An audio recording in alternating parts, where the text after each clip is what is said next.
Cosa aspetti?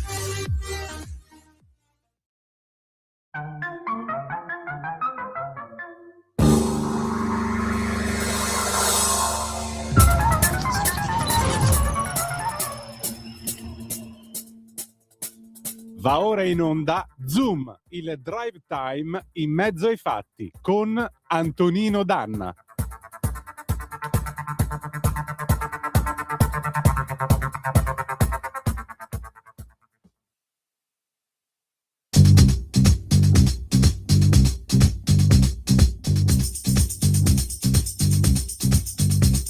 Love is in the air, everywhere I look around. Love is in the air, every sight and every sound. And I don't know if I'm being foolish, don't know if I'm being wise, but it's something that I must believe in, and it's there when I look in your eyes. Love is in the air, in the whisper of the tree. Love is in the air, in the thunder of the sea. And I don't know if I'm just dreaming, don't know if I feel safe, but it's something that I must believe in, and it's there when you call out my name.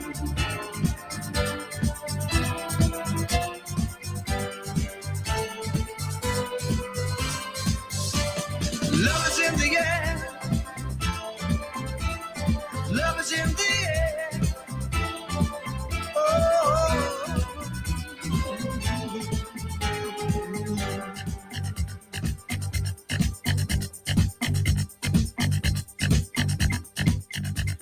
love is in the air, in the rising of the sun. Love is in the air, when the day is nearly done. And I don't know if you're illusion, don't know if I see it true, but you're something that I must believe in, and you're there when I reach out for you. Love is in the air, everywhere I look around.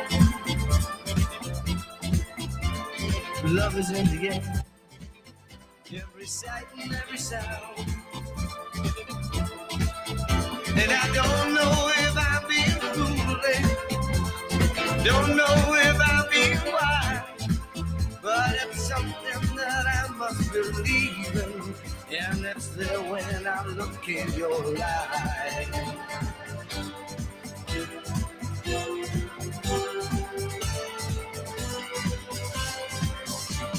Love is in the air, love is in the air. Buonasera Antonino, a te la linea. Grazie Natalia, l'Alpha is in the air, dun dun dun dun dun dun. L'Alpha is in the air, amico e fratello Paolo, tu che hai mandato questa bellissima foto di questo dettaglio, i 3 fari anteriori destri della tua Alfa Romeo 159 e hai mandato questa stupenda foto qui al 340 670 9659 vergando l'invio con queste alate parole, senza voler affondare il colpo, io guido Alfa, altro che elettrico. Amico e fratello Paolo, che tu sia benedetto e tu abbia una lunga vita in ottima salute, ma non per le prossime 10 generazioni. Grazie, grazie davvero. E mo sì che possiamo cominciare. Amiche e amici miei, ma non dell'avventura, buonasera, siete sulle magiche onde di Radio Libertà. Questo è Zoom, il drive time in mezzo ai fatti. Io sono Antonino Danna e questa è la puntata numero 1125 di oggi, mercoledì 28 di gennaio. Se non sbaglio oggi la Chiesa ricorda San Tommaso d'Aquino, poi ne parleremo. dell'anno del Signore 2026. Cominciamo la nostra trasmissione, vi ricordo: date il sangue, in ospedale serve sempre, salverete vite umane, chi salva una vita umana salva il mondo intero. Terza, quarta. Secondo appello, Radio Libertà, visto che bella distensione, terza, quarta, lungo distensione, vedi come suona bene. Dicevamo, secondo appello, radiolibertà.net, fesso chi non lo legge, perché se non lo leggete, mi spiace per voi, ma vi perdete un bellissimo giornale online dove ci sono i Liberamente del direttore responsabile Giovanni Sallusti, gli Autodafè di Giulio Cainarca, la rassegna stampa di Semmi Varin, videopillole, molta altra bella roba ancora. Radiolibertà.net is the place to be. 340 670 9659 se volete essere dei nostri, oppure 0292947222 quando lo dirò io. Non abbiamo stasera il diritto e rovescio, perché questo è il bello della diretta. Eravamo io, Paco Pegna, Che Guevara, Fidel Castro, vabbè, come diceva la buonanima di Gianni Minà. Avete ascoltato come disco start John Paul Young, Love is in the Air, l'amore è nell'aria, 1977. Diamo una breve occhiata alle agenzie, anche perché nel Golfo Persico comincia a esserci un certo movimento e la cosa non è, diciamo che non è bella per quelli con la barba a Teheran. ANSA, Trump avverte l'Iran, il tempo stringe, la replica di Teheran, reagiremo come non mai. Il segretario di Stato Rubio, Teheran più debole che mai, le proteste torneranno in futuro, Mersi, il regime iraniano usando il terrore ai giorni contati. Ancora, il TAR respinge il ricorso sulla data del voto per il referendum, quindi si va a votare 22 e 23 di marzo. Ancora, l'inchiesta perquisizione alla Deutsche Bank, sospetto riciclaggio, le indagini partono dall'oligarca Abramovic. Meloni agire in maniera celere, l'emergenza maltempo, la premier ha sorvolato il borgo di Niscemi, provincia di Caltanissetta, Sicilia. Conte 1 milione dal taglio degli stipendi del Movimento 5 Stelle. Andiamo poi a Amazon, che taglierà nel mondo 16.000 dipendenti. Lavoriamo per rafforzare la nostra organizzazione. Del resto il signor Bezos ha appena speso 40 milioni di dollari per prendersi i diritti del documentario su Melania Trump, altri 35 li ha spesi per propagandarli. Da qualche parte questi soldi si dovevano pur tirare fuori, ça va sans dire. E mi spiace fare amara ironia su questa cosa. La classifica è questa: Atenei, l'Italia quarta in Europa ma perde 100.000 laureati, il nostro paese debole in internazionalizzazione e occupabilità. Addio poi a Menichelli, Angelo Azzurro e la ginnastica tra Roma 60 e Tokyo 64. Un altro pezzo dell'Italia che vinceva, che se ne va. Sit Tibi, Terra Levis, un grande abbraccio. Del resto i nostri eroi sono sempre giovani e belli.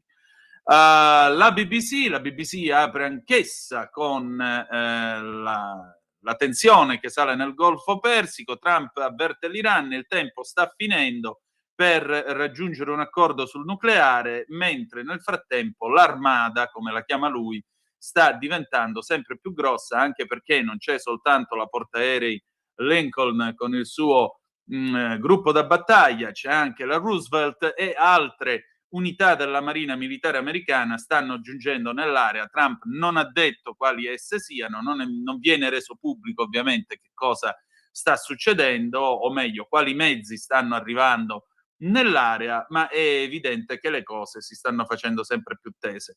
Altra cosa, KLM ha sospeso fino a data da destinarsi per adesso i voli da e per Israele. Quindi, come vedete, qualcosa sta montando, non diciamo sta per succedere, perché qui è da settimane che la tensione va avanti, ma vedremo. Ma adesso qui Parlamento. Qui Parlamento. Buonasera e bentornato all'onorevole Gianangelo Boff, come va? Buonasera. Bene, grazie, un buongiorno a voi e a tutti i radioascoltatori. E allora, caro onorevole, che cos'è questo DDL sulle valutazioni delle performance? Soprattutto chi viene valutato o che cosa viene valutato?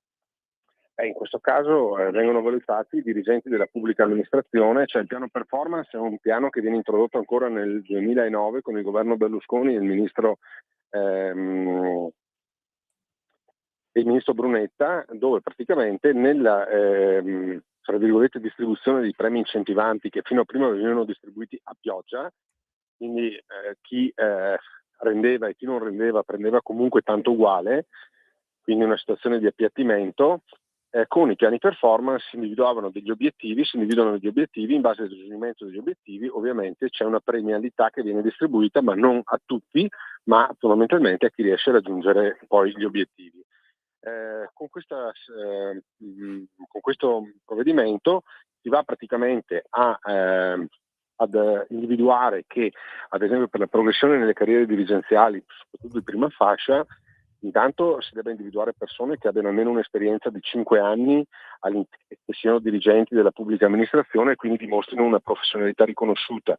Dopodiché ci sono stati attacchi da parte delle opposizioni sulla discrezionalità. In realtà questo provvedimento fa sì che le commissioni valutatrici intanto siano fatte da membri esperti esterni, più devono essere sorteggiati, quindi è una casualità la composizione della commissione e non una scelta di un sindaco piuttosto che di un ministro o di un dirigente, e in più c'è la rotazione, nel senso che chi viene nominato una volta in una commissione poi deve rotare nelle volte successive, quindi non può più essere chiamato, quindi c'è una completa trasparenza e è inequivocabile. Il punto su cui io ho fatto il focus è il fatto che comunque c'è una parte politica che ritiene che la burocrazia deve prevalere sulla politica, cioè noi siamo da quella parte che dice se ci sono delle norme, le norme vanno rispettate, e non siamo dalla parte di chi dice che le norme possono essere interpretate o applicate o disapplicate secondo il proprio piacimento. E dobbiamo tornare anche sul fatto che c'è una parte politica che ritiene che qualunque amministratore eletto dai cittadini, quindi la democrazia rappresentativa, se dà un indirizzo alla burocrazia debba essere per forza un'ingerenza o un favoritismo o altro. In realtà è la politica che deve dare l'indirizzo, perché noi non possiamo immaginare un paese che sia in balia della democrazia, ma noi dobbiamo far sì che le persone che onestamente si comportano e agiscono per il bene comune all'interno della pubblica amministrazione, elette dai cittadini, debbano dare l'indirizzo alla burocrazia su dove si deve andare e non deve essere viceversa. E quindi dobbiamo tornare alla centralità della politica, alla centralità del fatto che comunque chi è eletto dai cittadini ha l'obbligo e il dovere, sia politico che morale, di dare gli indirizzi, e non deve essere la burocrazia a dare l'indirizzo alla politica su cosa si può o non si può fare. E anche qui ci sono due visioni completamente diverse del mondo, di chi sta a sinistra piuttosto di chi sta al centrodestra o nella Lega, perché noi crediamo che le persone elette dai cittadini per un principio non individuale legato alla persona, ma per un principio democratico. L'Italia è una repubblica democratica, non è una repubblica burocratica, quindi è la politica, è la democrazia che deve avere il primato sulla burocrazia. Dobbiamo tornare ad avere un ruolo come politica e a rivendicare un ruolo come politica nella fase decisoria. L'onorevole Boff, io non lo sento più. No, io lo sento. Ah, perfetto, ora c'è di nuovo. Prego, vada avanti. Che cosa abbiamo perso? No, diciamo che la politica deve rivendicare quello che è il ruolo di rappresentanza dei cittadini all'interno delle istituzioni, e quindi quel potere chiamiamolo, ma quel potere decisorio che le viene tramandato dal voto, dal consenso popolare, deve essere poi tramutato anche in fase decisionale, e quindi è giusto che i sindaci possano dire ai loro dirigenti in che direzione si va e cosa si fa.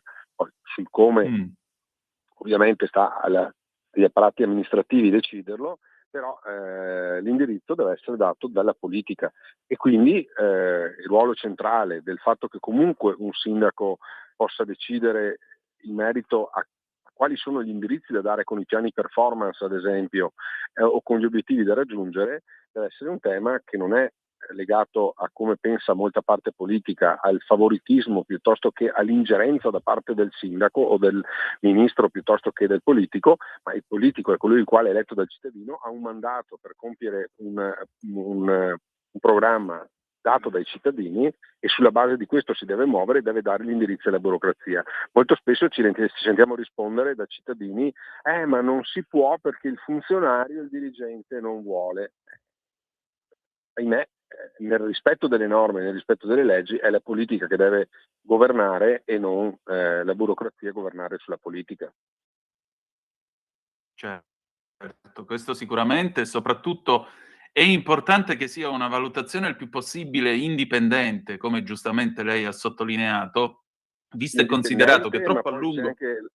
c'è anche la premialità Sì. per chi segue dei percorsi di formazione. Ora evolviamo verso la digitalizzazione, verso la semplificazione, verso l'era dell'intelligenza artificiale, e quindi è importante che ci sia una premialità anche per chi decide di evolversi, di formarsi, e deve esserci un obiettivo al miglioramento, alla progressione.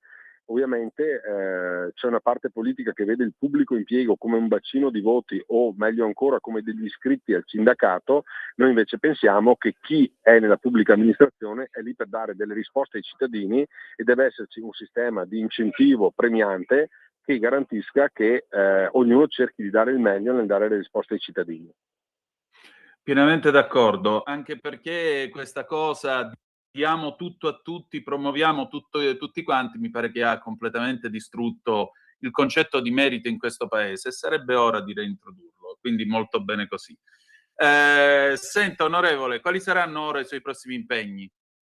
Ai prossimi impegni, ora siamo al lavoro sul milleproroghe. Il milleproroghe è sempre, un provvedimento omnibus che contiene tante cose, però ci sono degli impegni importanti che riguardano le Olimpiadi, a ristoro di chi ha gli impianti di risalita, che ovviamente rimangono bloccati a servizio degli atleti durante le Olimpiadi, e quindi prevediamo appunto con un emendamento il fatto che si possano prevedere dei ristori, il fatto che ho presentato un emendamento sulla ripartizione del fondo per il trasporto pubblico locale, che sia una ripartizione più equa tra le regioni su quelli che sono i fondi per il trasporto pubblico locale, che poi è quel trasporto pubblico locale che porta a lavoro i nostri pendolari, che porta a lavoro i nostri lavoratori, che porta a scuola i nostri bambini, e quindi è sicuramente una materia sulla quale bisogna vigilare in modo che le risorse vadano distribuite nel modo più equo a favore anche dei cittadini che poi risiedono nelle singole regioni.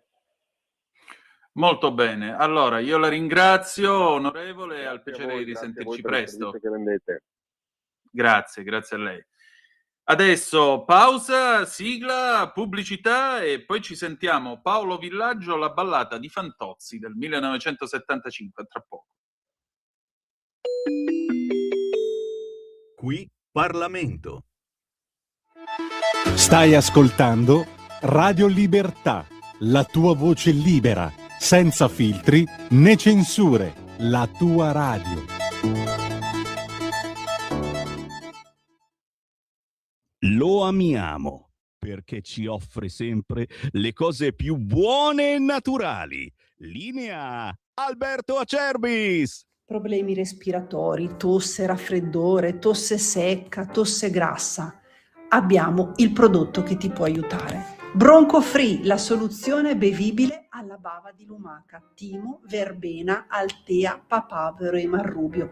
Un insieme di erbe e di prodotti che aiutano a sciogliere il catarro e a favorirne l'espettorazione in maniera naturale. La tosse è un meccanismo espulsivo naturale che il nostro organismo mette in atto quando all'interno delle nostre vie respiratorie entrano virus, entrano batteri, entrano sostanze che il nostro organismo ritiene dannose.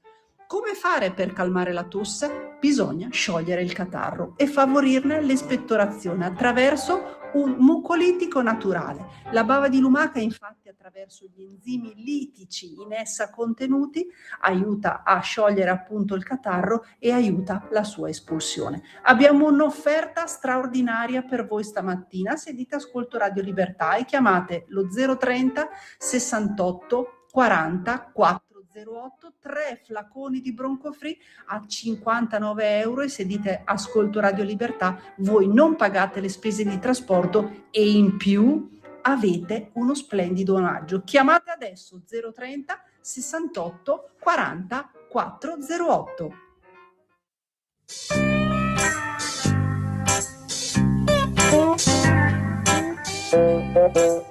Fantozzi Ragionier Ugo. Matricola 1001 Barabis. Dell'ufficio sinistri. Lei venghi qua. Sì, signor mega direttore. No, va di là. E si muovi! Oh, hanno messo la parete a vetri! Sveglia e caffè, barba e bidet, presto che perdo il tram. Se il cartellino non timbrerò. Fantozzi! No! Crocefissi in sala mensa, no, mi vergogno! Ma che umiliazione pubblica! E poi mi si intrecciano i diti!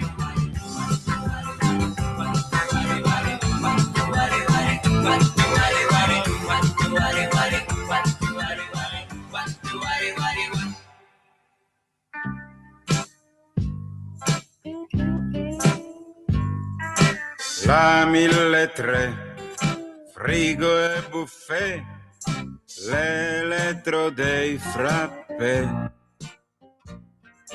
più la moquette, poi la roulotte, le rate, 16 kg e 700 ricambiali. Sì, direttore, conte ingegner, sire sua santità. In ginocchio! Faccia di me quello che vuol. Sottoscrizione regalo al mega presidente galattico. Ma che gli facciamo quest'anno? Una bella poltrona in pelle umana.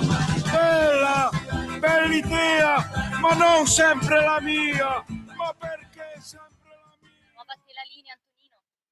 Grazie Natalia, alle 18:34 minuti e 3 secondi in questo momento era il 1975 quando Paolo Villaggio incideva La ballata di Fantozzi su musica di Fabio Frizzi e Vince Tempera. Tra poco vi spiegheremo anche perché, ma adesso io ho bisogno di un particolare tappeto musicale. Vai Natalia, per favore, perché è arrivata una zappa che vi voglio leggere.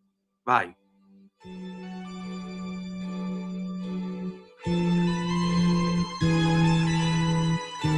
Ecco. Met you by surprise. I didn't realize that Abbassalo un pochino. Ecco. Antonino, domani ti mando una mia foto di 20 anni fa e passa sul mio duetto rosso Spider 2000. Adoravo il suono del suo motore e andavo in giro anche quando c'era la neve sulle strade. Che tensione. Anita. the only kind of real fantasy. Illusions are a common thing. I try to live in dreams. It seems as if it's meant to be. Dreams are my reality, a different kind of reality. I dream of loving in the night and loving. Sfumiamo, va, sfumiamo.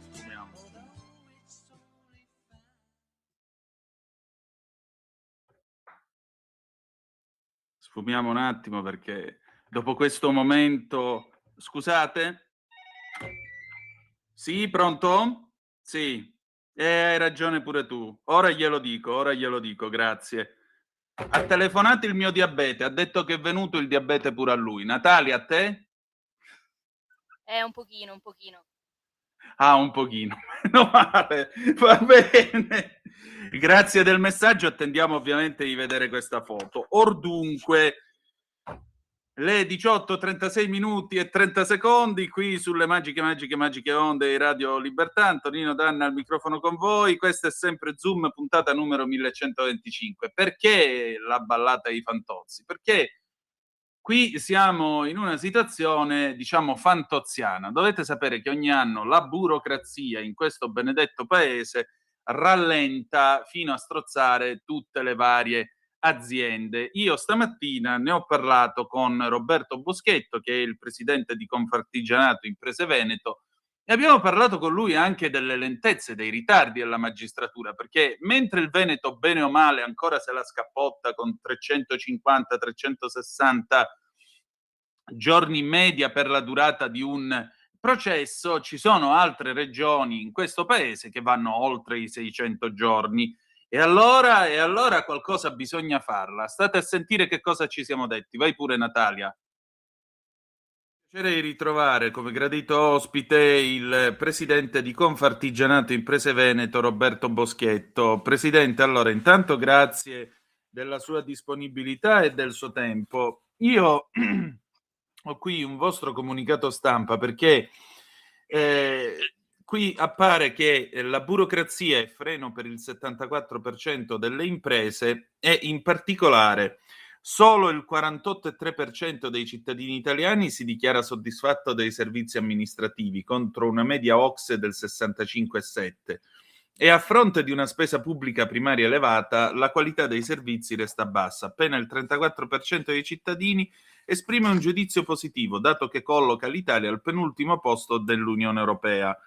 Non solo, secondo l'indice della qualità e l'indice europeo della qualità di governo dell'Università di Göteborg, la maggior parte delle regioni italiane è nella seconda metà della classifica. Il Veneto addirittura quota 130 su 210 regioni europee. Ma allora, Presidente, che cosa bisogna fare qui per, come si suol dire, come dicono gli inglesi, to cut the red tape, tagliare il nastro rosso, cioè ridurre la burocrazia? Quanto frena la vostra attività? Buongiorno a tutti e Buongiorno grazie a lei. Il problema è molto importante per noi, quello della burocrazia, che lo è da anni, ma ogni anno che passa è sempre peggio. Sì. Lo danno i dati, diceva benissimo il 74% delle aziende considera questo un grave ostacolo, ma soprattutto diventa un onere e un ostacolo per la produzione, per lo sviluppo dell'azienda, soprattutto per quelle piccole e quindi quelle che rappresenta Confartigianato, quindi quelle che arrivano fino ai 15 dipendenti, perché questa burocrazia comporta oneri strutturali da un lato, cioè all'interno dell'azienda bisogna praticamente avere una persona in ufficio solamente per la burocrazia, e poi abbiamo tutto quello che è il rapporto soprattutto con la pubblica amministrazione. Sì. E qui il problema, perché noi critichiamo soprattutto questo, perché non può essere possibile che la pubblica amministrazione ci chieda gli stessi documenti per ogni cosa e quindi ce li chieda 10 volte. Non può essere che la pubblica amministrazione, un comune, una provincia o la regione mi chieda, non so, la visura camerale 10 volte, quando invece basterebbe tra enti pubblici schiacciare un bottone e mettere tutto in linea. Così pure sono tanti gli altri documenti che comportano questo tipo di difficoltà. Ecco che abbiamo fatto lunedì un incontro col nuovo assessore di Tonci all'economia regionale per vedere di valutare, partendo almeno a livello regionale, quelle che possono essere l'abbattimento di queste difficoltà. Sì. Siamo partiti soprattutto a sottolineare all'assessore quello che è il tema della digitalizzazione estesa, il famoso bottone da premere. Cioè nel momento in cui noi abbiamo la possibilità che tra pubbliche amministrazioni c'è una linea diretta, ecco che la richiesta dei soliti documenti alle imprese diventa esigua. Infatti. Bisogna, seconda cosa, standardizzazione dei procedimenti della modulistica. Non può essere che ogni comune ha la sua modulistica da compilare per chiedere gli stessi dati. Anche questo è assurdo. Riorganizzazione delle competenze e riduzione dei nodi amministrativi, un altro tema molto importante per quello che è sempre il nostro tema burocrazia. Il principio poi della once only, quindi non si può anche qua avere che le pubbliche amministrazioni chiedere alle imprese dati che loro stessi hanno già. Ecco, sono queste e molte altre le osservazioni che noi abbiamo fatto. Le proposte ovviamente sono quelle di avere un tavolo di confronto tra pubbliche amministrazioni, in questo caso la regione che fa a capo quindi a comune e province, per valutare quello che è possibile abbattere, perché altrimenti non si può chiedere alle imprese di crescere, di investire su quella che è l'informatica e quindi la digitalizzazione, quando abbiamo per primo lo Stato che non lo fa. Certo. Ecco, queste sono alcune proposte che noi abbiamo fatto e che l'assessore si è reso disponibile, ma questo dovrebbe essere non solamente per il Veneto, questo dovrebbe essere delle regole che sono a livello nazionale, perché nel momento in cui questo avviene a livello regionale, avviene per tutte le regioni, avviene per qualsiasi cosa, insomma, ecco, queste sono le nostre principali operazioni che abbiamo da fare. Senta, qualche giorno fa, sempre voi avete pubblicato un comunicato stampa nel quale parlavate della questione giustizia. Ora, i dati della giustizia dicono sostanzialmente che nel Veneto, anzi in media, un processo dura circa 350 giorni. In altre regioni d'Italia si può arrivare a più di 600, addirittura 700, quasi 2 anni. Ecco, anche qui, quanto la lentezza dei processi e dei procedimenti giudiziari non aiuta le imprese, non aiuta gli artigiani soprattutto, perché l'Italia è fatta in prevalenza di piccole e medie imprese, spesso artigianali. Sì, anche questo è un tema molto doloroso, direi, per noi artigiani, perché il freno che pone la giustizia alle imprese è veramente enorme. E lei diceva alcuni dati, cioè nel momento in cui in Veneto servono 346 giorni di media, all'interno dello stesso Veneto ne arriviamo a un massimo di 800 circa di Venezia, piuttosto che 297 per Verona. Quindi questa grande instabilità di tempi della giustizia fanno sì che se sono a Verona sono fortunato, se sono invece a Venezia sono sfortunato. Non è che io come imprenditore devo avere queste fortune o non sfortune, devo anche in questo caso avere dei tempi certi sulla giustizia e una giustizia certa anche, perché anche questo è un altro problema non da poco. Per cui su questo ci siamo confrontati anche su questo con l'amministrazione per cercare, quindi sulla politica, per cercare di far forza per riuscire ad andare oltre. Cioè, noi dobbiamo pensare che dal documento programmatico di finanza pubblica 2025 e quindi del Ministero dell'Economia e Finanza sono i dati che le ho detto, 2025 sono peggiorati quasi o quasi uguali di quelli del 24, quindi benefici non ne abbiamo.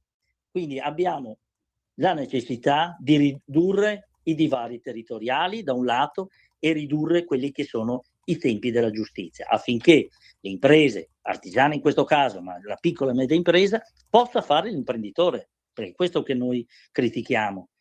Caro Stato, cara Regione, non vi permette di fare l'imprenditore perché affinché non c'è giustizia, affinché c'è una burocrazia enorme, io non riesco a crescere, non riesco quindi a produrre, e produrre vuol dire far lavorare persone, vuol dire rendere ricco un territorio, vuol dire rendere ricco anche uno Stato.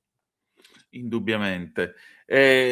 Senta, Presidente, in questi giorni è tempo di accordi commerciali. Ne abbiamo già uno, tra l'altro, firmato ieri tra l'India e l'Unione Europea, ma in particolare in questi giorni c'è stato molto dibattito e molta amaretta per quanto riguarda l'accordo tra l'Unione Europea e il Mercosur.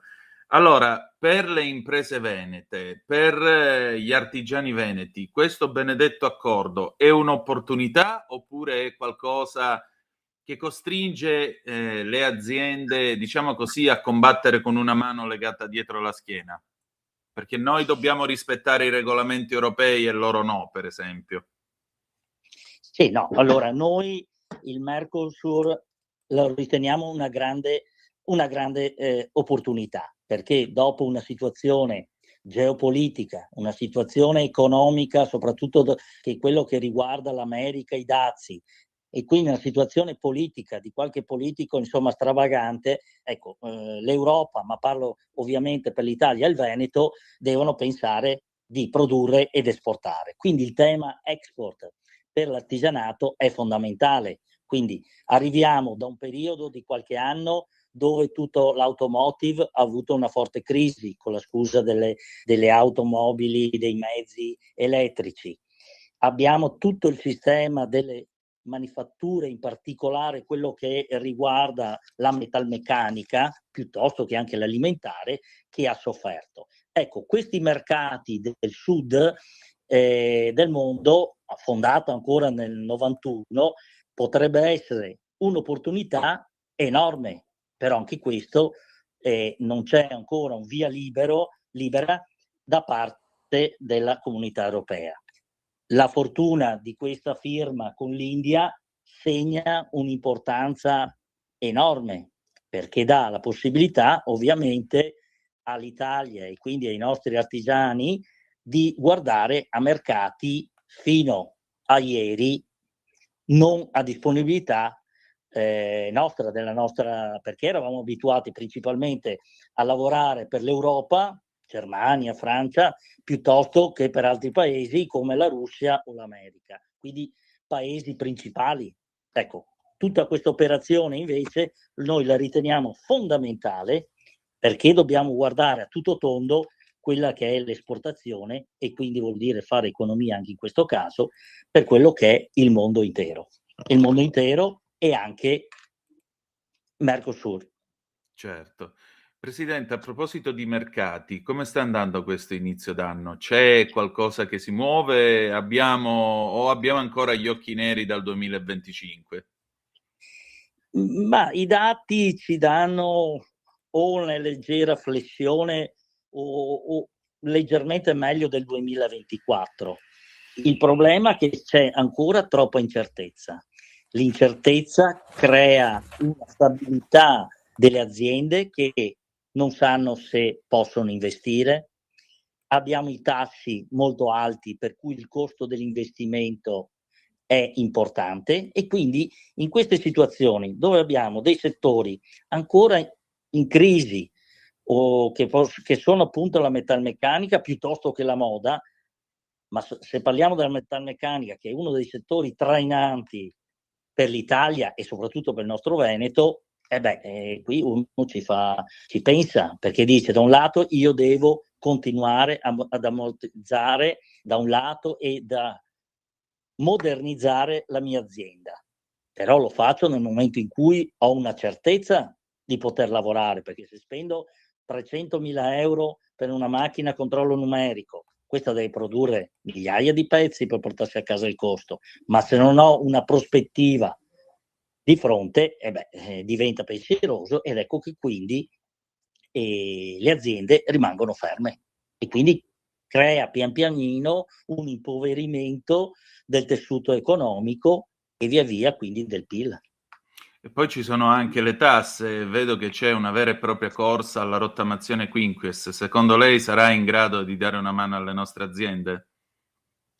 Qualcosa lo fa, però siamo ancora lontani da quello che è far respirare un'impresa.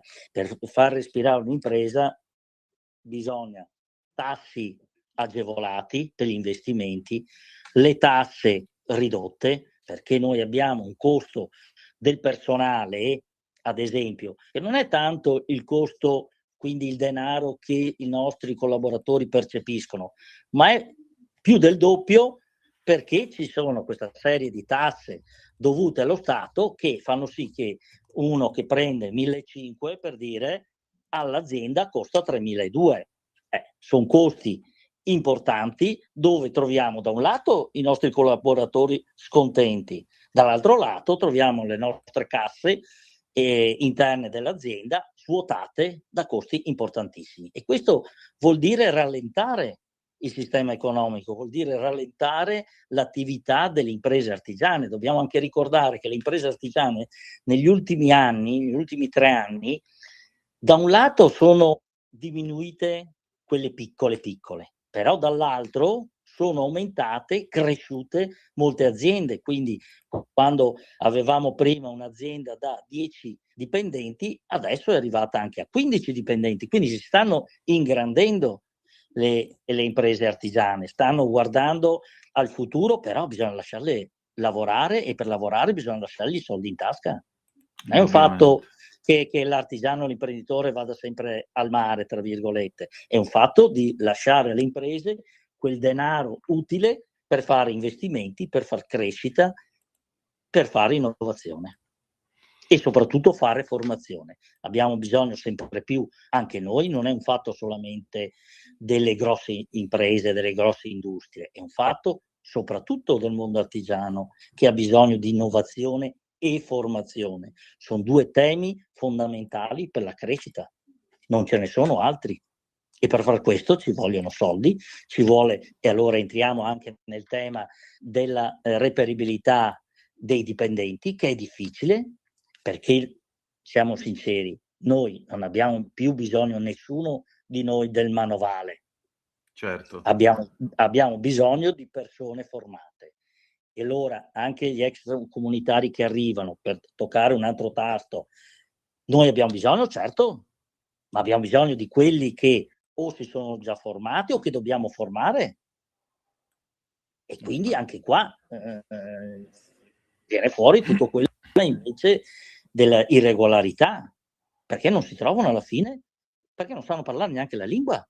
Cioè, la cosa più banale, che invece è fondamentale per lavorare, perché dopo, nel momento in cui sono in azienda, sono nei cantieri, sono di qua, la lingua è l'italiano, ma purtroppo trovi che fanno fatica a parlarsi tra di loro, quindi ulteriore problema. Quindi da un lato abbiamo i nostri italiani che stanno diminuendo per quello che è il problema demografico, dall'altro lato abbiamo tutta l'irregolarità degli stranieri che arrivano per il gusto di arrivare, vengono lasciati dopo per le strade, e invece non c'è un criterio: tu vieni qui perché ti devi mantenere, perché devi mantenerti in forma dignitosa, però per far questo ci sono dei paletti: la lingua, la formazione del lavoro e via dicendo, altrimenti rimangono persone che sono per strada. E dall'altro lato noi abbiamo bisogno di personale, quindi un controsenso. Infatti.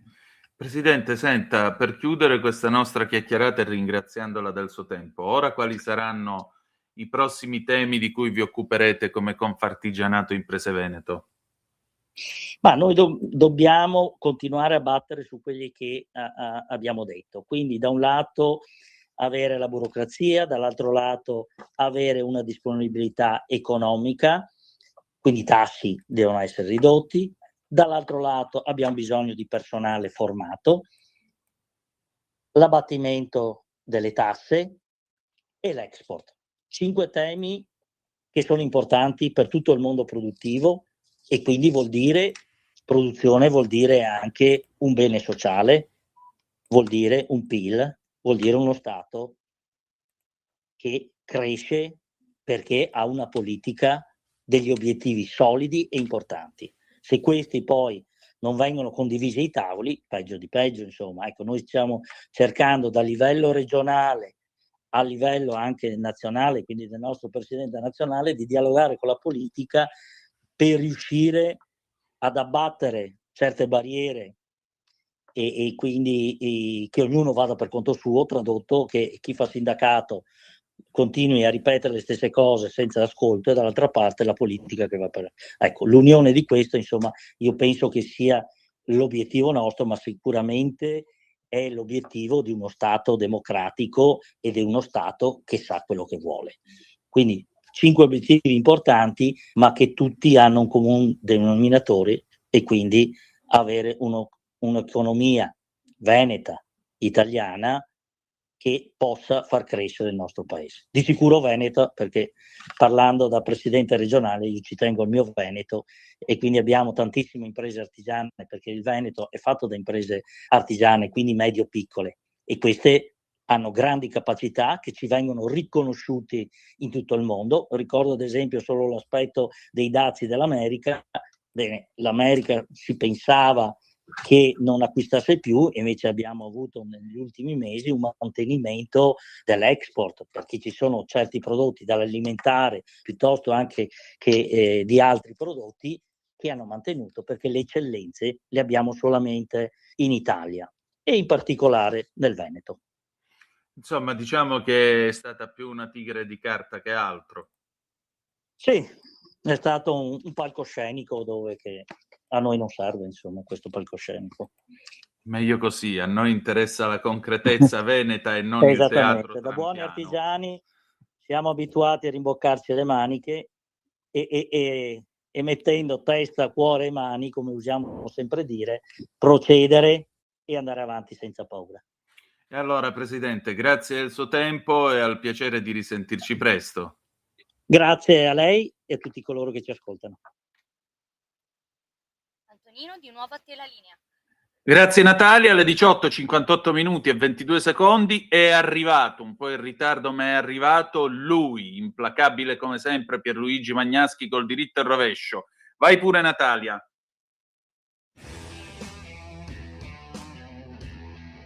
L'incontro dell'ultimo fine settimana fra il premier tedesco Friedrich Merz e la premier italiana Giorgia Meloni rappresenta un radicale punto di svolta positivo nelle relazioni fra i due paesi. Non è stato infatti un rapido faccia a faccia tra i due leader politici del tipo, per capirci, di quelli che si ripetono spesso a livello europeo. Merz infatti ha voluto rendere pesante questo incontro portando con sé a Roma quasi i 2/3 del suo governo, visto che si era fatto seguire da ben 16 suoi ministri. La UE sinora era a guida franco-tedesca. Adesso invece, dopo che Meloni è diventata premier, questa alleanza è diventata sempre più tedesco-italiana. I due paesi infatti sono sempre più integrati economicamente. Le loro strutture industriali sono sempre più fuse. La Baviera, che è lo stato più importante della Germania, e la Lombardia sembrano infatti lo stesso paese. Se va in crisi l'uno, va in crisi anche l'altro. Ecco perché debbono diventare assieme il vero motore europeo, con il concorso ad est, un'altra novità, della Polonia. In queste condizioni la Francia occupa un posto europeo sempre meno influente.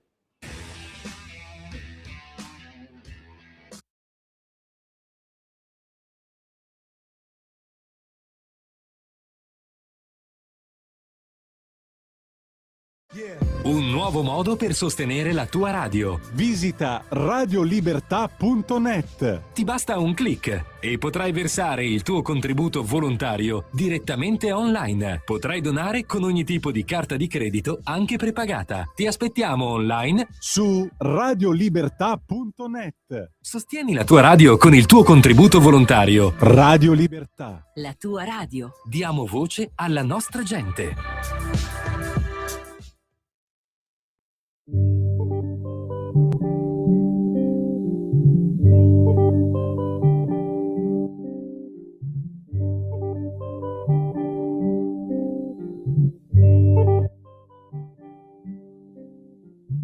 Todo pasa y todo queda, pero lo nuestro es pasar, pasar haciendo caminos, caminos sobre la mar. Nunca perseguí la gloria, ni dejar en la memoria de los hombres mi canción. Yo amo los mundos sutiles, ingrávidos y gentiles, como pompas de jabón. Me gusta verlos pintarse de sol y grana, volar bajo el cielo azul, temblar súbitamente y quebrarse. Nunca perseguí la gloria. Caminante, son tus huellas el camino y nada más. Caminante, no hay camino, se hace camino al andar. Al andar se hace camino y al volver la vista atrás se ve la senda que nunca se ha de volver a pisar. Caminante, no hay camino, sino estelas en la mar. Hace algún tiempo en ese lugar donde hoy los bosques se visten de espinos, se oyó la voz de un poeta gritar: caminante, no hay camino, se hace camino al andar.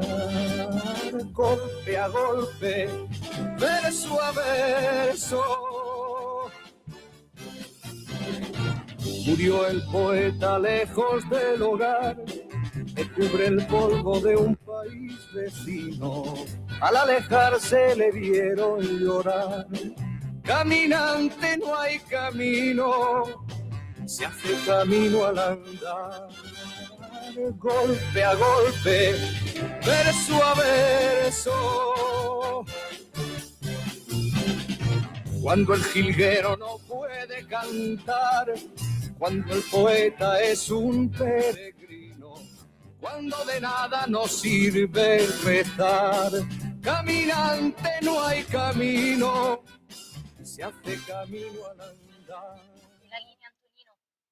Golpe a golpe, verso a verso, colpo a colpo, passo a passo. Ebbene sì, questo è Juan Manuel Serrat con Cantares del 1969, che cita a sua volta una poesia del grande poeta Antonio Machado: caminante no hay camino, se hace camino all'andar. Camminante, non c'è la strada, sei tu che la fai camminando, grazie alle tue impronte. Che cosa vuol dire? Vuol dire che questa sera noi recuperiamo alle 19:23 la nostra Carla De Bernardi con il suo Contare i passi, dedicato al Cammino di Santiago, sempre sulle orme il Buen Camino di Checco Zalone, e in particolare, signore e signori, intanto io vi do alcuni aggiornamenti a proposito di questa vicenda, di quello che sta succedendo nel mondo nelle ore in cui noi siamo in onda, e chiaramente vi aggiorniamo. Questo è Axios, sito americano sempre molto ben informato sulle segrete stanze di Washington. Il presidente Trump appunto ha invitato l'Iran a fare al più presto un accordo sul suo programma nucleare, perché il nuovo attacco da parte americana sul paese sarà estremamente peggiore rispetto a quello dell'ultima volta. Trump ha ordinato di ammassare il più possibile forze armate americane nel Golfo Persico, con la possibilità di un attacco. L'Iran, Israele e altri paesi nella regione sono in stato di massima allerta da giorni, perché si aspettano un attacco americano. I funzionari della Casa Bianca dicono che però Trump al momento non ha preso una decisione finale, ancora vuole provare a esplorare una soluzione diplomatica, e un funzionario ha detto ai giornalisti lunedì: siamo ancora aperti alla possibilità di discutere se l'Iran ha voglia di chiacchierare, di discutere con noi.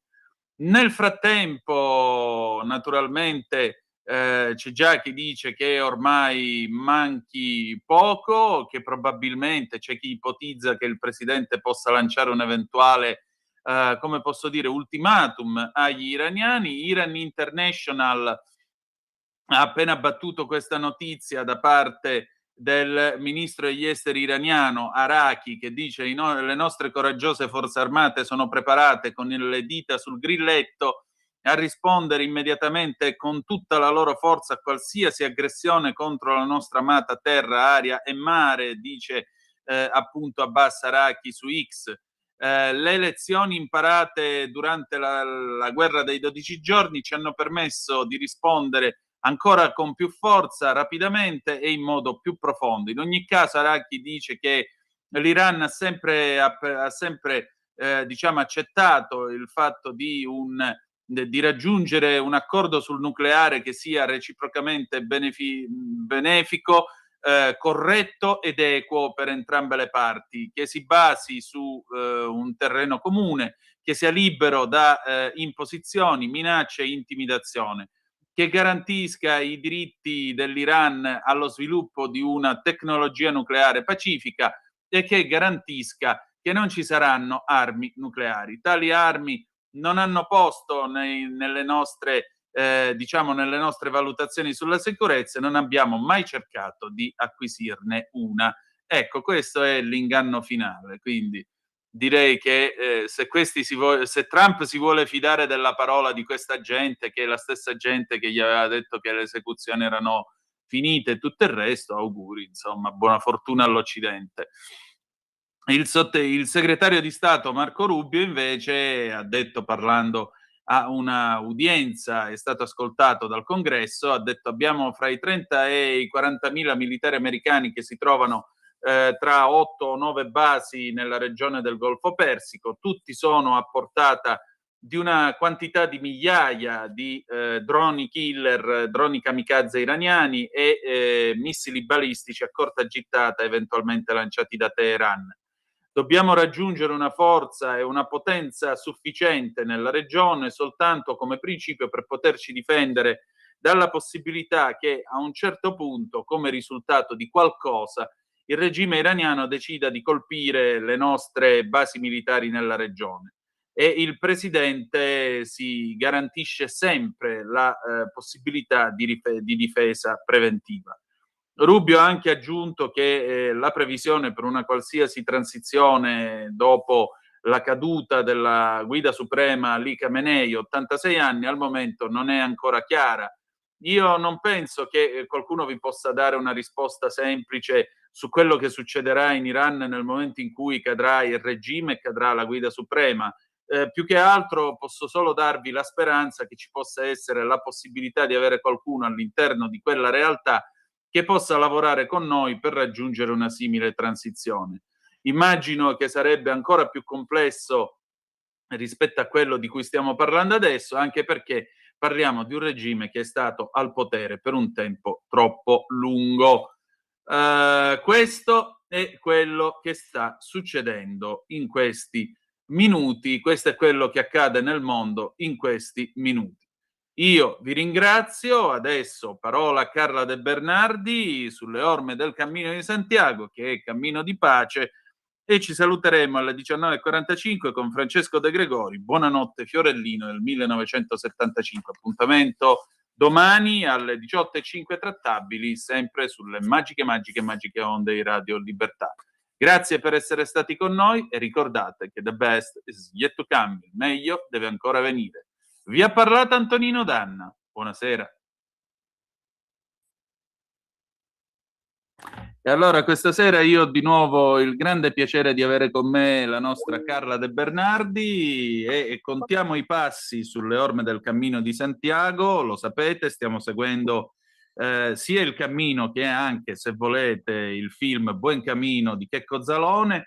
Cara Carla, tra l'altro tu hai scritto un libro che si chiama appunto Contare i passi, edito da Mursia, se mal non ricordo, correggimi se sbaglio, e in particolare, eccolo qui, questo bellissimo libro che voglio procurarmi al più presto, e in particolare, ecco, noi abbiamo già superato appunto Pamplona, abbiamo già visto l'hotel dove sta e il bar dove è stato Hemingway, siamo stati sui picchi a vedere le statue nella scorsa puntata, le statue, diciamo così, le raffigurazioni di Cervantes e dei Pellegrini, e adesso, dopo che abbiamo scollinato questi picchi e siamo, diciamo così, sull'altipiano della meseta spagnola, dove andiamo oggi? Allora, oggi siamo più o meno alla 7ª tappa su 30. Sì. Andiamo a Logrogno. Di Logrogno abbiamo già parlato perché vi ho raccontato quella bellissima poesia che c'è all'ingresso di Logrogno, però non avevo fatto vedere la foto. Stamattina ti ho mandato una foto di un muro Adesso bianco. arriva subito, eccolo qui Una che poesia. condividiamo queste bellissime immagini che mi hai mandato. Ecco qua. Andiamo a vedere questa foto di Logrogno. Sì, vai, Ecco qua. eccola qua. Polve, questa qua. barro, soli, lluvia e Camino de Santiago. Mijares de Esatto. Peregrino. Io le leggo con l'accento portegno. Lo so che dovrei dire Millares, però a me viene più facile l'argentino, Mijares. Perché Va io ho bene, imparato lo spagnolo grazie a un amico che è un sacerdote argentino. ma figurati. Va bene, puoi leggere tu? Se vuoi la leggo, mi fa piacere leggerla. Sì, leggila. Polve, barro, sol y lluvia es camino de Santiago. Millares de peregrinos y más de 1 millar de años. Peregrino, ¿quién te llama? ¿Qué fuerza oculta te atrae? Ni el campo de las estrellas, ni las grandes catedrales. No es la bravura navarra, ni el vino de riojanos, ni los mariscos gallegos, ni los campos castellanos. Peregrino, ¿quién te llama?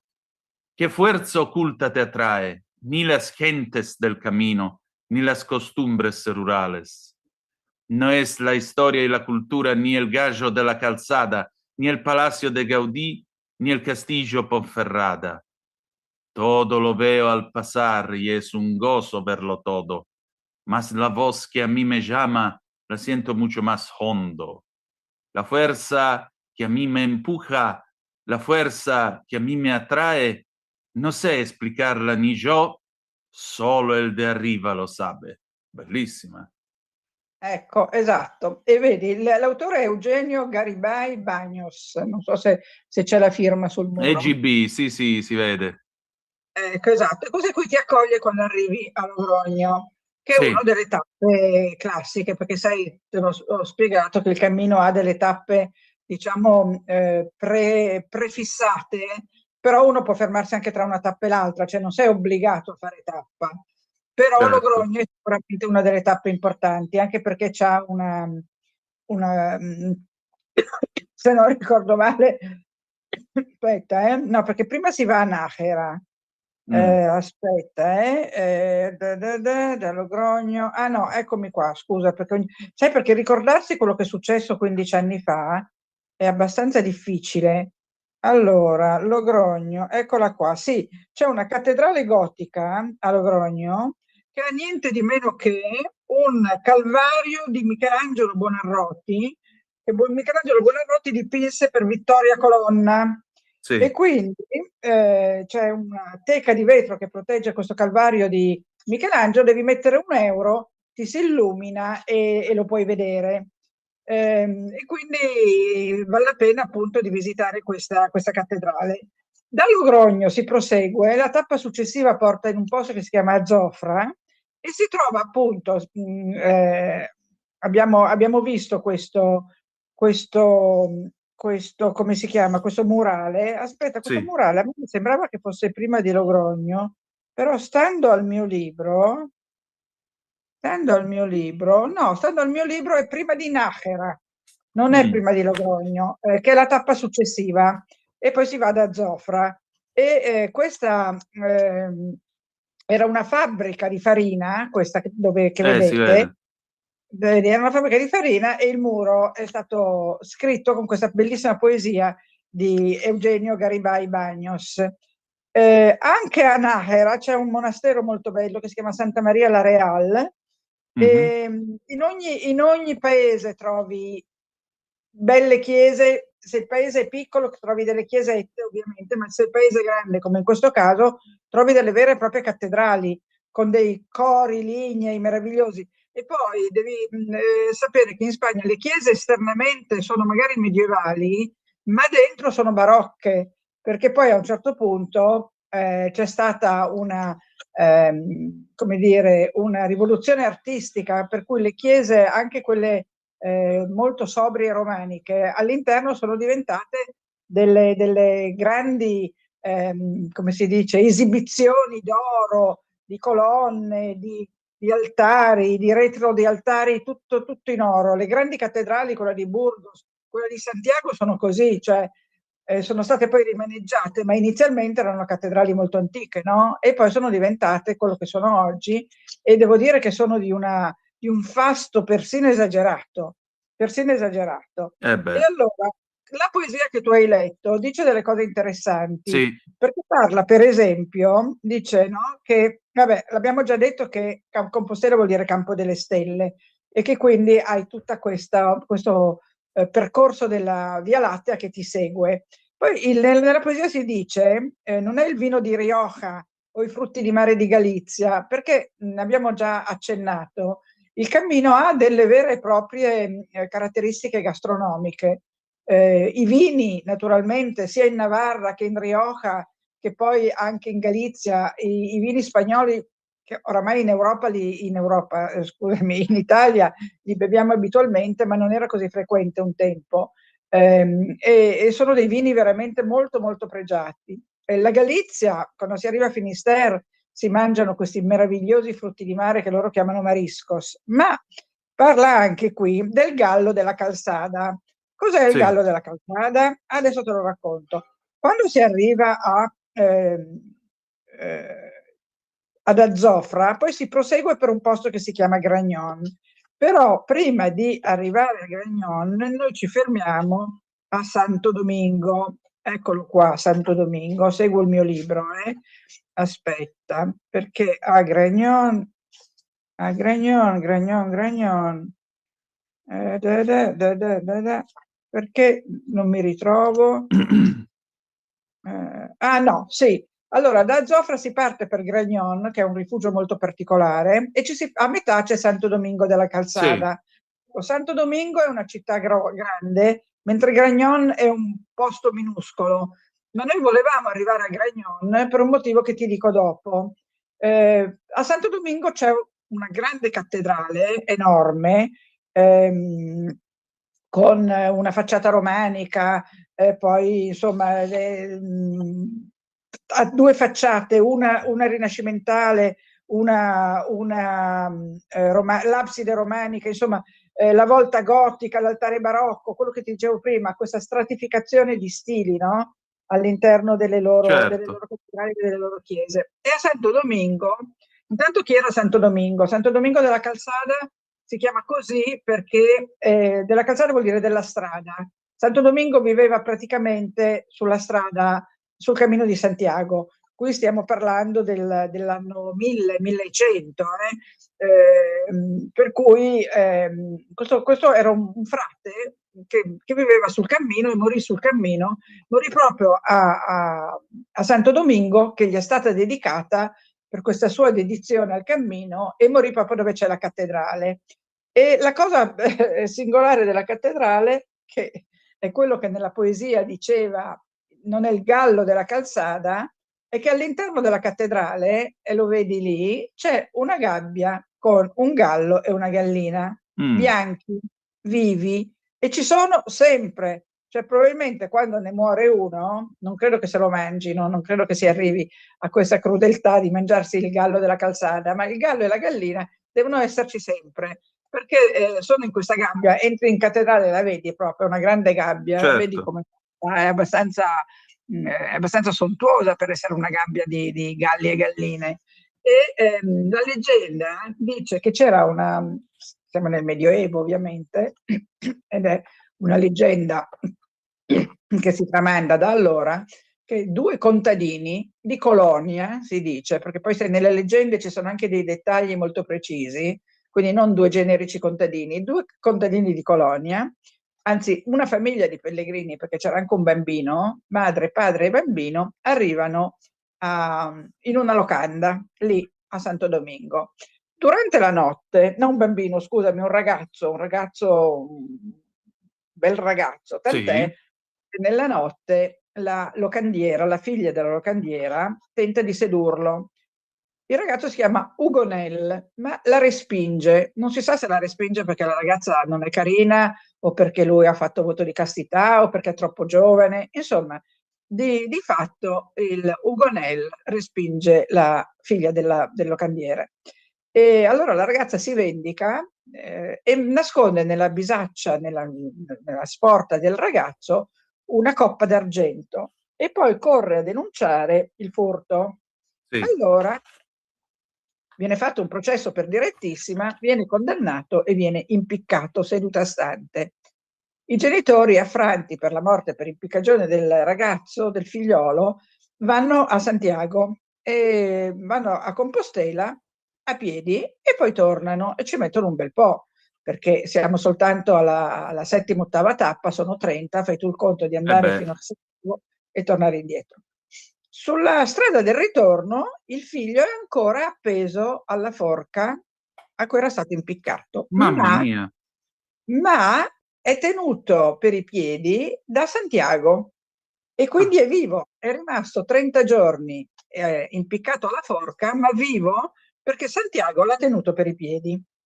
Allora, cosa succede? Che i due genitori allora, tirano giù il ragazzo, no, non lo tirano giù, vanno dal magistrato e gli dicono che, sì, scusami, tirano giù il ragazzo, poi vanno dal magistrato, dal giudice che l'ha giudicato e gli dicono che il fatto che sia ancora vivo dimostra che il ragazzo era innocente, che quindi non aveva rubato lui la coppa d'argento. Il giudice sta mangiando proprio 2 polli arrosto, cioè nel piatto 2 bei polli arrosto.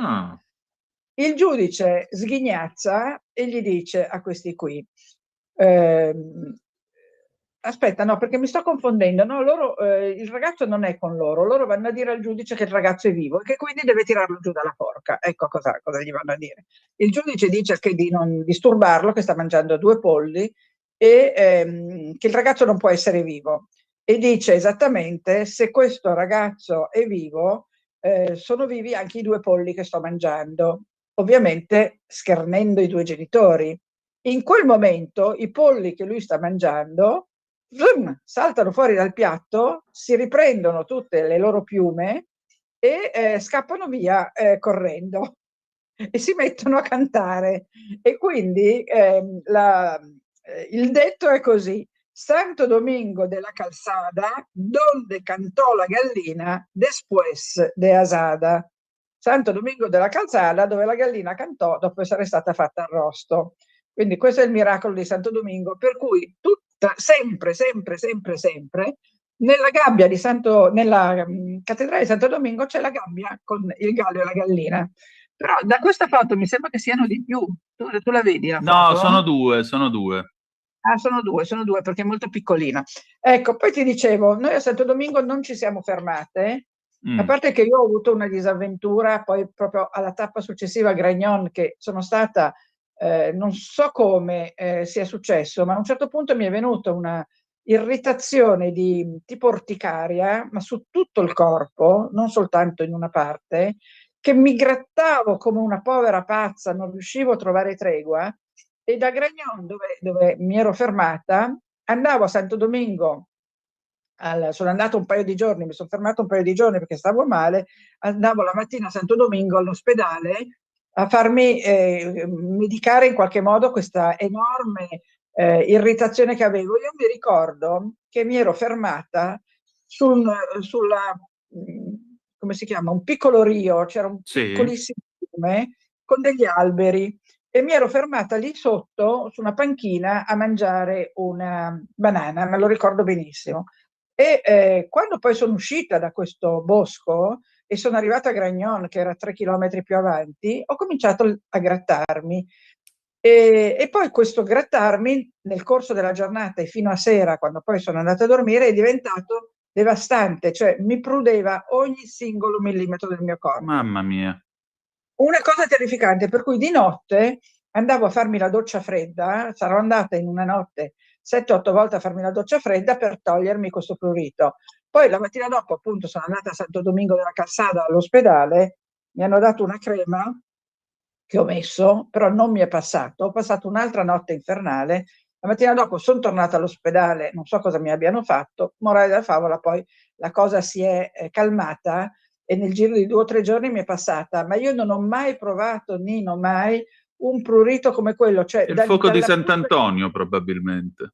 No, perché non è, No? il fuoco di Sant'Antonio è localizzato. Mm. Il fuoco di Sant'Antonio ti viene Sì. sul tragitto dei nervi o sul torace o in faccia, sul trigemino, ma non ti viene in tutto. Quello era proprio un'orticaria. Era un'orticaria dovuta probabilmente a dei moschitos che c'erano in questo boschetto. Io mi ricordo che c'erano come dei moscerini, ma non è che questo mi aveva frenato dal fermarmi a mangiare la banana, perché non è che avessi paura di queste, c'era un nugolo di certo. moscerini. E invece questi moscerini qui mi avevano punto, morsicato, non so dirti che cosa avevano fatto, e insomma 2 giorni infernali. Però Gragnon è un posto meraviglioso. Perché volevamo fermarci a tutti i costi a Gragnon? Forse ne abbiamo già parlato, perché a Gragnon si dorme nel campanile. Eccolo qui il campanile. È un buco Gragnon.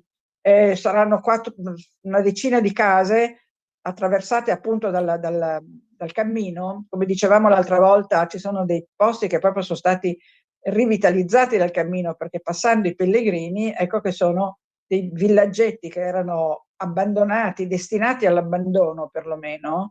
Invece tra i pellegrini che mangiano, bevono, dormono, quindi ci sono delle camere in case private che vengono affittate a pellegrini, c'è il bar, anche forse un ristorantino, e poi c'è la chiesa con il campanile. E il campanile è il rifugio dei pellegrini dove si va a dormire. E lì te l'ho detto, sì, sono sicura di averlo già detto, ma lo ripeto per chi non c'era l'altra volta. Lì c'è questa cassetta con scritto donativo, vedi? Sì. Che è la cassetta dove tu metti un'offerta per quello che hai lì a Gragnon, perché ti danno da dormire e si fa anche la cena tutti in comune e anche la colazione tutti in comune. Cioè c'è una stanza nel campanile, quando tu arrivi la prima cosa che fai, sali le scale del campanile, sali, poi arrivi in alto, c'è prima una stanzettina d'ingresso dove lasci gli scarponi, li molli lì perché non entri poi con gli scarponi.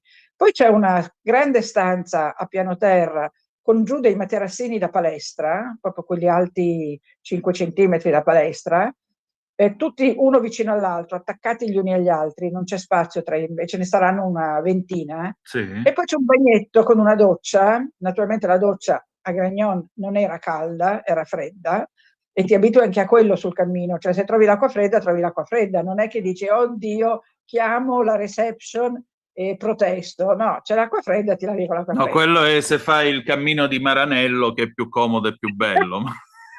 Esatto, Oh no? esatto. Bellissimo il cammino di Maranello. Poi sali sopra, c'è un'altra stanza molto grande con una cucinina a vista, il donativo, la cassetta del donativo su un mobile, quindi tu metti la tua offerta, e poi c'è una grande stanza con il camino, pensa che c'è il camino in questo campanile, un pianoforte ovviamente non a coda, un piccolo pianoforte, e poi ci sono impilate contro il muro una cinquantina di sedie pieghevoli e dei tavoli pieghevoli, perché poi al piano di sopra c'è un'altra camerata, sempre uguale, con i materassi a terra, senza spazio tra i materassi, quindi proprio dormi attaccati gli uni agli altri, e ci sono altri 40, 30, una trentina di posti, quindi sono una cinquantina di posti quando è pieno, ed è sempre pieno Gragnon. Sopra ancora c'è il locale del campanile, quindi quello che abbiamo visto prima con le campane, e lì ci sono dei lavatoi di quelli proprio vecchio stile, no? Sai, proprio il lavatoio di pietra, dove lavi le tue cose e poi dei fili per stendere le cose e asciugare il bucato così, perché in moltissimi ostelli hai la lavatrice e l'asciugatrice ho la possibilità di stendere i panni in giardino semmai, ma all'aperto, ma qui a Gragnon no, quindi a Gragnon devi lavarti le cose a mano, appenderle sotto il campanile e sperare che il giorno dopo siano asciutte. Se non sono asciutte, sai, il trucco del pellegrino te l'ho raccontato, credo già, bisogna partire con delle grosse spille da baglia o delle mollette, perché quando le cose non sono asciutte le appendi fuori dallo zaino e si asciugano mentre cammini. No, questa mi mancava. Sì, per cui ogni tanto incontri dei pellegrini che hanno tutte le calze e le mutande, le cose appese. Una regola dello zaino è di non appendere mai niente fuori dallo zaino, questo lo sanno tutti i pellegrini, perché tutto quello che appendi allo zaino ti rallenta, perché ti sottrae energia, no? Certo. Muovendosi. Però quando hai delle cose bagnate, soprattutto le calze, sono le calze quelle che non si asciugano mai, te le appendi o con la molletta o con la spilla, te la appendi allo zaino e alla tappa successiva o sono asciutte se c'è stata una giornata di sole, oppure insomma trovi un altro modo per asciugarle alla tappa successiva. E quindi abbiamo questi diversi livelli, il dormitorio, il primo dormitorio col bagno, e il bagno è uno solo a Gragnon, non ce n'è un altro, quindi anche chi sta al dormitorio di sopra deve andare al bagno di sotto, la stanza dove si mangia e il secondo dormitorio e il lavatoio sotto le campane. Non so se ti ho mandato una foto del pranzo a Gragnon. No, non te l'ho Allora, mandato. foto di pranzo, io ho questo pranzo qui, c'ho a tavola questo, oppure Sì, no, questo è un altro posto. questo? Questo è un altro posto. No, e anche questo in un altro Questo? posto. No, E allora niente. no, questi te li ho mandati proprio per farti vedere come sono le tavolate. Sì. Vedi? Questo qui adesso non mi ricordo dove era, ma mi sembra che sia Santa Maria de Molina Secca, così a occhio. Oddio, questa Comunque, caraffa arancione mi sta dando un flashback, sto tornando negli anni '80, veramente. acqua, no, qui è Tosanto. No, non è Tosanto. Vabbè, è una delle tavolate. Poi Sì, fai vedere, sì. fai vedere anche le altre due. Facciamo vedere anche l'altra, eccola qui. No, questa è la Madonna di Tosanto. Ecco, questa qui. Vedi, questa pentola è la famosa sopa de lentejas, perché è frequentissimo sul Cammino di Santiago la sera mangiare zuppa di verdura e zuppa di lenticchie in particolare, perché ti dà una fortissima energia. Nella zuppa di lenticchie spesso viene infilato del chorizo, che è un maiale piccante, quindi un salame piccante. Quindi la zuppa di lenticchie o la zuppa di verdura con salame piccante è veramente una squisitezza, e ne mangi a cucchiaiate veramente aiosa, perché ti dà veramente, intanto ti reidrata per tutto il sudore. Io l'ho fatta d'estate, molti lo fanno anche d'inverno. In questo momento ho visto delle foto di pellegrini che sono sul passo di Roncisvalle o a, come si chiama, l'altro in Galizia dove c'è Osebreiro, e è pieno di neve. Io non so come facciano questi qui che sono là adesso a camminare nella neve. Anni fa c'era stato un pellegrino che si era perso nella neve e non ce l'aveva fatta. Io non lo farei il cammino in inverno con la neve. Comunque ci sono dei coraggiosi che lo fanno e hanno mandato delle foto. Poi magari per la prossima volta te le faccio vedere. Veramente sono nella neve alta. Senti, ma sta macchina fotografica qui sul tavolo è la tua? È probabile. No, perché sto facendo la foto. Ah, ok. E allora Non è di può qualcun essere mia, altro. perché sto facendo la foto. Qui peraltro siamo già sulla strada per Finisterre, questo me lo ricordo, questa zuppa di lenticchie sulla strada per Finisterre me la ricordo. E qui veniamo a un altro argomento che riguarda Gragnon, ma riguarda tutto il cammino, ed è appunto questa cosa che la sera a Gragnon tiri fuori i tavoli pieghevoli, metti intorno tutte le 40-50 sedie pieghevoli, in cucina c'è l'ospitalero che fa da mangiare, aiutato dagli altri pellegrini, o gli ospitaleri se sono due, ma a Gragnon è uno solo, c'è sempre un ospitalero solo. Tutti si mettono a disposizione, quindi c'è chi monta i tavoli, chi monta le sedie, chi apparecchia, chi taglia l'insalata, chi prepara la sopa, chi versa l'acqua o il vino nelle caraffe, perché si beve anche vino, tranne che a Tos Santos, che è un'unica tappa che vedremo tra poco o la prossima volta, si può sempre bere vino. Cioè c'è sempre a tavola la caraffa del vino, non manca mai, e si mangia tanto. E appunto l'ospitalero è incaricato di preparare da mangiare. Non c'è in tutti gli ostelli la possibilità di fare da mangiare. In altri ostelli non c'è, e quindi vai poi, l'avevamo detto, mi ripeto, vai nei ristoranti o nei bar dove c'è il prezzo speciale per il pellegrino, no? Però è molto più bello mangiare tutti assieme, fare da mangiare tutti assieme, preparare tutti assieme, poi disfare la tavola tutti assieme, perché la serata diventa una serata molto allegra e molto conviviale. In alcuni ostelli non c'è l'ospitalero, quindi non c'è quello che dirige le danze, chiamiamolo così, ma ci si arrangia tra pellegrini. Allora si va a fare la spesa al supermercato del paese, si decide cosa mangiare tutti assieme, e poi tutti noi pellegrini ci mettiamo in cucina e facciamo da mangiare, ma non c'è il gestore, chiamiamolo così. Invece a Grignon, come a Tosantos, come in tanti altri posti, c'è proprio l'ospitalero. Sugli ospitaleros io vorrei dire due parole, perché l'ospitalero non è una persona stipendiata che sta lì a gestire la locanda o a gestire l'alberghe, perché noi li chiamiamo alberghe, gli ostelli. L'ospitalero è un volontario. Io l'ho fatta l'ospitalera, l'ho fatta in un posto che si chiama Bersianos, del Real Camino, lo vedremo più avanti perché è in fondo alla meseta, alle mesetas, e tu fai un corso per diventare ospitalero. C'è una associazione che si chiama OSVOL, che vuol dire Hospitaleros Voluntarios, OSVOL del Camino de Santiago, che ti prepara, ti forma per fare l'ospitalero. Cioè tu devi aver compiuto almeno un cammino per fare l'ospitalero, perché devi capire cosa prova un pellegrino, e poi devi fare questo corso dove, mi sembra che ne avevamo già accennato, ti insegnano tante cose, ti insegnano a come relazionarti con i pellegrini, perché i pellegrini che arrivano non è che sono tutti dei camminatori allegri, di buon umore, che canticchiano e non vedono l'ora di stare. Delle volte ti arriva il pellegrino che ha un problema, magari una tendinite, ti arriva il pellegrino come me con l'orticaria, ti arriva il pellegrino un po' fuori di testa, perché c'è anche quello, può capitare. Magari un pellegrino, a me è capitato un pellegrino che si è ubriacato, ho dovuto gestire un pellegrino ubriaco. Un'altra volta mi è capitato che c'è stato un furto proprio a Bersianos, dove io ero ospitalera, a parte questo pellegrino ubriaco,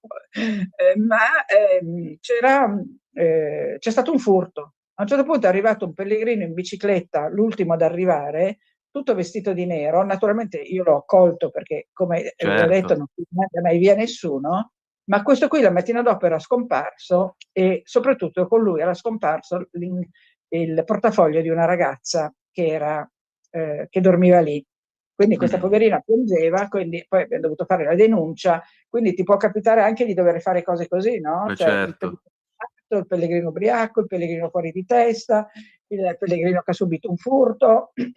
Quando io ero a Bersiano è stato un grosso problema, perché a un certo punto sul cammino, su tutti i cammini, credo ancora, non sono aggiornata, ma sono comparse le cosiddette cinchas. Le cinchas sono le cimici del legno, e quindi queste cimici pungevano, e quindi bisognava tutte le sante mattine, io e l'ospitalera che c'era con me a Bersiano, che si chiamava Juliet, che era canadese, dovevamo disfare i letti, disinfettare i materassi con un prodotto apposta anticimici, e lavare ovviamente le lenzuola e le federe tutti i giorni, quelli da sotto, perché il pellegrino dorme sul lenzuolo pulito, però si porta il sacco a pelo oppure il saccoletto. In alcuni alberghi ci sono delle coperte ammucchiate, perché se fa freddo ti prendi anche la coperta, però diciamo che io la coperta non l'ho mai usata perché non avevano l'aria freschissima queste coperte, mentre le lenzuola vengono lavate sempre. E quindi io e Giulia dovevamo lavare tutto quello che era passato dall'alberghe la sera prima e la notte, perché c'erano queste famose cinchas che pungono, e le cinchas ti pungono e ti fanno tutta una riga di punture sul braccio, sulla gamba, sulla schiena, e prudono da morire.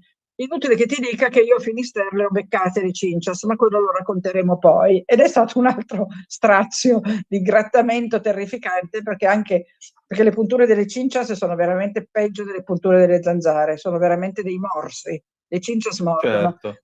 Io mi sono ritrovata in questo ostello dove dovevo combattere le Cincias, ma per combattere le Cincias bisogna fare un'altra cosa. Quando arriva il pellegrino, gli devi fare svuotare il sacco, lo zaino, devi disinfettare l'interno dello zaino, devi fargli lavare tutto quello che ha nello zaino e fargli fare la doccia immediatamente, perché è il pellegrino che porta le Cincias. E Certo. quindi ricordo questi 15 giorni a Bersiano sono stati faticosissimi, non perché c'era da far da mangiare, accogliere i pellegrini, registrarli, eccetera, ma proprio perché bisognava ogni singolo pellegrino fare in modo che non avesse portato le Cincias e che ogni singolo letto non si fossero infilate le Cincias nei materassi. Quindi era stata una faticaccia tremenda. Ma torniamo a Gragnon, dove le Cincias me ne ero prese solo io. E quindi, come ti dicevo, no, stavo parlando degli ospitaleros, quindi per fare Sì. l'ospitalero tu devi fare questo corso. Questi corsi vengono organizzati sia in Spagna che in Italia. Io ho fatto anche la formatrice in un corso di ospitaleros, in un posto sulla via Francigena che si chiama Roppolo, e impari appunto a fare l'ospitalero, e poi quando hai imparato a fare l'ospitalero e l'hai fatto, insegni agli altri cosa significa fare l'ospitalero.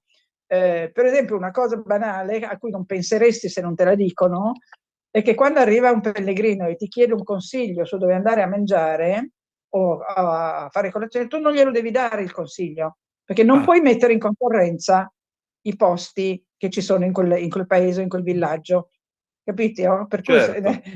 è come il taxista a Roma che quando gli chiedi dove vuoi andare a mangiare ti porta da suo cognato, no? Perché, o a Napoli, se chiedi un indirizzo a qualcuno ti manda sicuramente da un parente. Ecco, onde evitare, come si dice, che ci siano delle preferenze e che ci sia concorrenza sleale, tu da ospitalero non puoi consigliare nessun posto a nessuno. E questa è una cosa che, se ci pensi, è sensata, ma io, se non me l'avessero detto, non ci avrei pensato. Cioè, la Beh, prima certo. cosa che fa quando uno ti chiede dove vado a mangiare, tu dici vai lì che ho mangiato benissimo, no? È la prima cosa che ti viene in mente.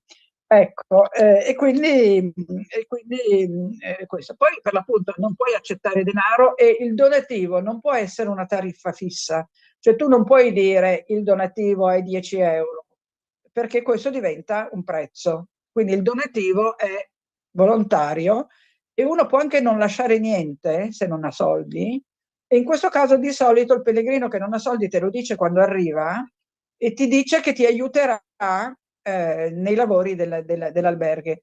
A me è capitato appunto un pellegrino che non aveva soldi, che è arrivato e mi ha detto: io non ho soldi ma ho fame, vorrei dormire, però domani ti aiuto a pulire l'alberghe. E infatti la sera è stato lì con noi e il giorno dopo si è messo a pulire i pavimenti e è stato un grande aiuto, perché per l'appunto era il periodo delle Cincias, quindi c'era da pulire molto bene. Quindi l'ho Certo. messo a sgurare pavimenti, bagni, gabinetti, eccetera, e in cambio lui ha avuto ospitalità.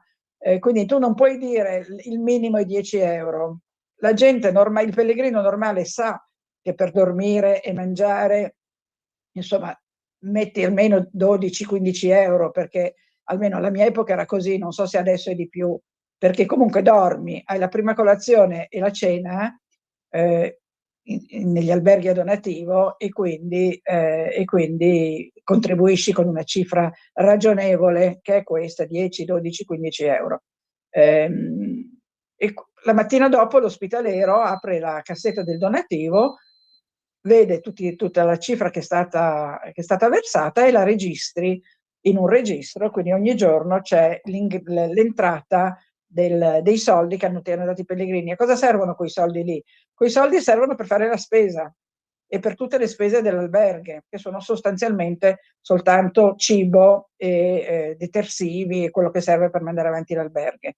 Quindi tu, con i soldi che hai preso dai pellegrini della sera prima, il giorno dopo fai la spesa. Quindi praticamente i pellegrini si mantengono a vicenda, e questa è un'altra delle cose delle cose belle del cammino. Io a Bersianos andavo, no, vabbè, di Bersianos vi parlo dopo perché sennò mi brucio la Anche tappa di perché Bersianos. ci sono rimasti 2 minuti.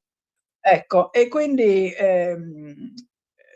niente, ti ho detto tutto quello che significa fare il pellegrino, l'ospitaliero. L'altra cosa che l'ospitaliero deve fare è dare retta al pellegrino, quindi delle volte trovi uno che ti attacca dei pipponi perché ha bisogno di sfogarsi o perché è Sì. sul cammino o perché la moglie l'ha lasciato o perché è capitato, ha una malattia e vuole raccontarti che è sul cammino perché è malato, e tu devi ascoltare, non è che puoi dire no, Certo. guarda, non mi riguarda, non è un albergo che Certo. fai la sospensione.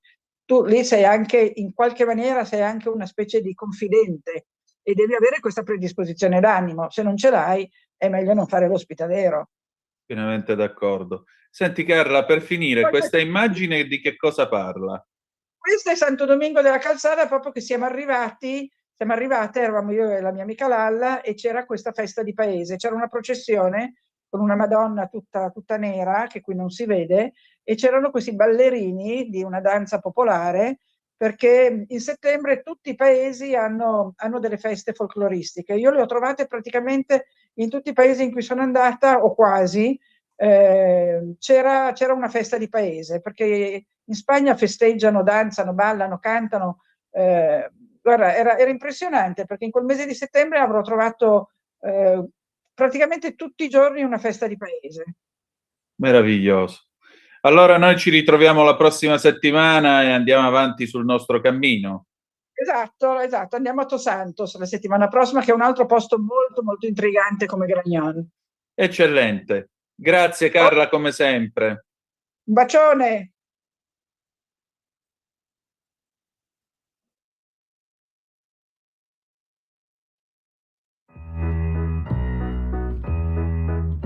Buonanotte, buonanotte.